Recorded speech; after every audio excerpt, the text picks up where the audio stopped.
ഇവിടെ ഇരിക്കും വേറെ കിട്ടും.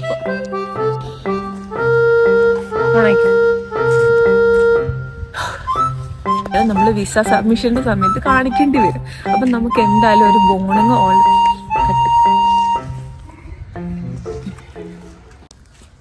കുറെ വട്ടം എനിക്ക് മെസ്സേജിൽ വന്നൊരു ചോദ്യമാണ്, എവിടെയാണ് താമസിക്കുന്നത്. അപ്പൊ ഞാൻ നിൽക്കുന്ന വീടാണ് ഇത്. ഇതിനെ പറ്റിയിട്ട് ഒരുപാട് മെസ്സേജുകൾ വന്നിട്ടുണ്ട്. എത്രയാണ് റെന്റ്, എങ്ങനെയാണ് കണ്ടുപിടിച്ചത്, എങ്ങനെ എളുപ്പത്തിൽ വീട് കണ്ടുപിടിക്കാൻ പറ്റും, കോഷൻ ഡെപ്പോസിറ്റ് ഉണ്ടോ, അങ്ങനെ ബ്ലാ ബ്ലാ ബ്ലാ ബ്ലാ കുറെ ചോദ്യങ്ങൾ. അതിനെല്ലാം നമ്മൾ ഇന്ന് ഈ വീഡിയോയിൽ ഉത്തരം തരികയാണ്. അപ്പോൾ വീഡിയോ മൊത്തത്തിൽ കാണുക, എന്തായാലും നിങ്ങൾക്ക് ഇത് യൂസ്ഫുൾ ആയിരിക്കും. അപ്പൊ നമുക്ക് വീഡിയോയിലേക്ക് കിടക്കാം. അപ്പൊ കഴിഞ്ഞ ദിവസം ഞാൻ കിച്ചണിന്റെ ഒരു വ്ലോഗ് ഇട്ടിട്ടുണ്ടായിരുന്നു. അപ്പൊ അതിൻ്റെ ഇടയിലാണ് എനിക്ക് കുറച്ച് കമന്റ്സ് ഇങ്ങനെ മോർണിംഗിനെ കുറിച്ച്, മോർണിംഗ് എന്ന് വെച്ചിട്ടുണ്ടെങ്കിൽ വീടിനെ കുറിച്ച് വന്നത്. അപ്പൊ നമുക്ക് ഓരോന്നോരോന്നായിട്ട് ആൻസർ ചെയ്യാം.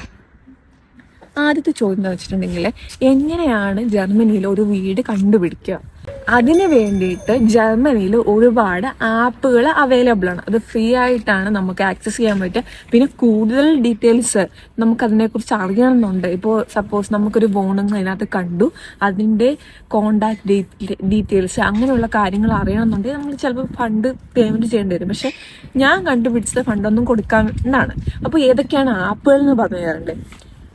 വേഗ സുഹൃത്ത്, WG കേട്ടോ, വേഗ എന്നാണ് ജർമ്മൻ പേര്. വേഗ സുഹൃത്ത്, ക്ലൈമൻ അൻസൈഗ്, ഇമ്മോവെൽട്ട്, അങ്ങനെ കുറെ ആപ്പുകളുണ്ട്. ഞാൻ അതിവിടെ കൊടുത്തേക്കാം.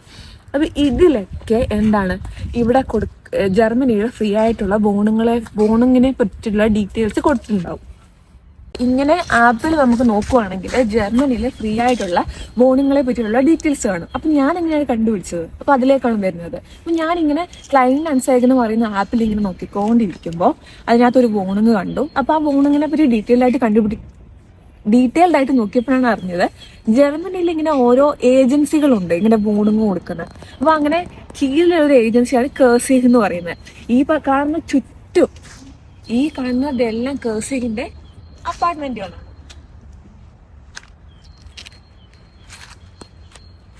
ഇത് ഫുള്ള് അവരുടെയാണ്.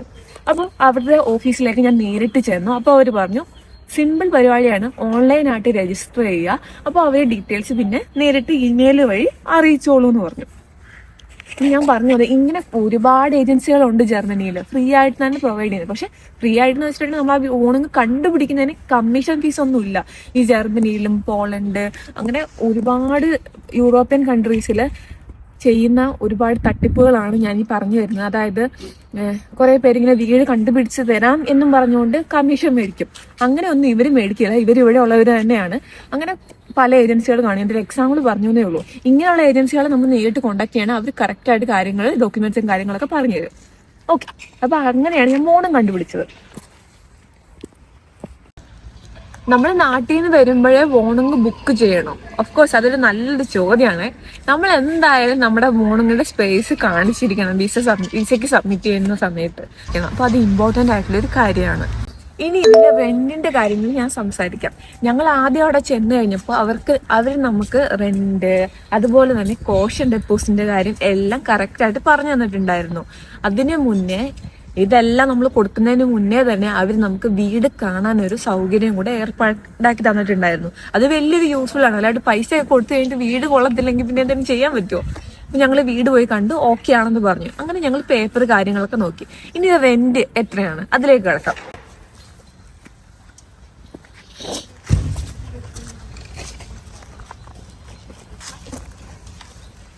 865 യൂറോയാണ് ഈ ചെയ്യുന്നത്. ഇവിടെ 2 റൂമുണ്ട്, ഒരു വോൺ സിമ്മർ ഉണ്ട്, ഒരു കിച്ചൺ ഉണ്ട്, ഒരു ബാത്റൂം ഉണ്ട്. അത്യാവശ്യം വലിപ്പമുള്ള ഒരു റൂം തന്നെയാണ്, വീട് തന്നെയാണ്. അപ്പൊ 865 യൂറോയാണ് ഞാൻ പേയ്മെന്റ് ചെയ്യുന്നത്.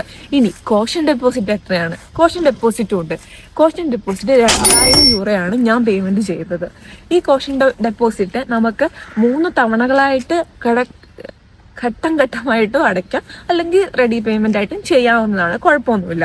ക്രിസ്മസിന്റെ സമയം ആയതുകൊണ്ട് എനിക്ക് വൈനാക്ട് ഗെൽഡ്, അതായത് ക്രിസ്മസിന് ഒരു ബോണസ് നമുക്ക് ഹോസ്പിറ്റലിൽ തരും. അപ്പൊ അതുകൊണ്ട് ഞങ്ങൾക്ക് എല്ലാവർക്കും പെട്ടെന്ന് തന്നെ അത് പേയ്മെന്റ് ചെയ്യാൻ പറ്റിയിട്ടുണ്ടായിരുന്നു. അല്ലെങ്കിൽ പൈസയൊക്കെ സേവ് ചെയ്യുന്നവരാണെങ്കിൽ പെട്ടെന്ന് അടയ്ക്കാം കേട്ടോ. ഇനി അടുത്തൊരു ചോദ്യമാണ്, ഒരു സ്ഥലത്ത് തന്നെ നമുക്ക് നിൽക്കാൻ പറ്റുമോ? അങ്ങനെ ഒരാൾ ചോദിച്ചിട്ടുണ്ട്. ഓഫ് കോഴ്സ് നമുക്ക് നിൽക്കാൻ പറ്റും. പക്ഷെ ഞാൻ എന്തുകൊണ്ട് എൻ്റെ റൂം മാറി, അത് ഞാൻ പറഞ്ഞുതരാം. അതായത് ഞാൻ വന്നത് ഒരു യുണീക് ക്ലിനിക് എന്ന് പറഞ്ഞ ഹോസ്പിറ്റലിലേക്കാണ്. ഈ ഹോസ്പിറ്റലുകാർ തന്നെ നമുക്ക് റൂം പ്രൊവൈഡ് ചെയ്യും. പക്ഷെ അത് 1 വർഷത്തേക്കേ ഉള്ളൂ. നമ്മളിവിടെ വന്നതല്ലേ ഉള്ളൂ, തന്നെ ഒരു വീട് കണ്ടുപിടിക്കാനൊന്നും ആവില്ലല്ലോ. അതുകൊണ്ട് ഇവർ തന്നെ തരുന്നതാണ്. പക്ഷെ അത് 1 വർഷത്തേക്കാണ്. അപ്പോൾ 1 വർഷം ആകുമ്പോഴത്തേക്ക് നമ്മളത് മാറിയിരിക്കണം.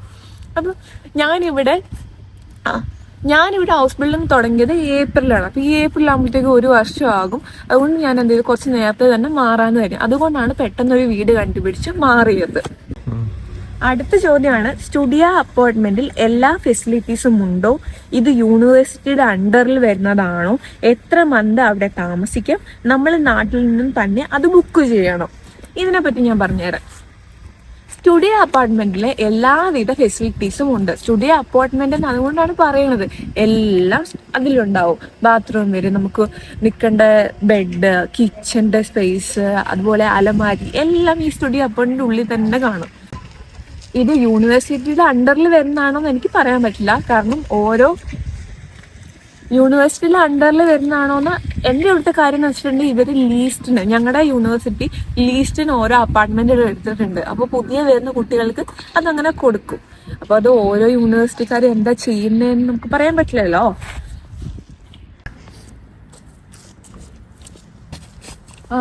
പിന്നെ പ്രത്യേകിച്ച് എനിക്ക് പറയാനുള്ളൊരു കാര്യം, നിങ്ങൾ കോഷൻ ഡെപ്പോസിറ്റ് കൊടുക്കുമ്പോൾ ശ്രദ്ധിക്കുക.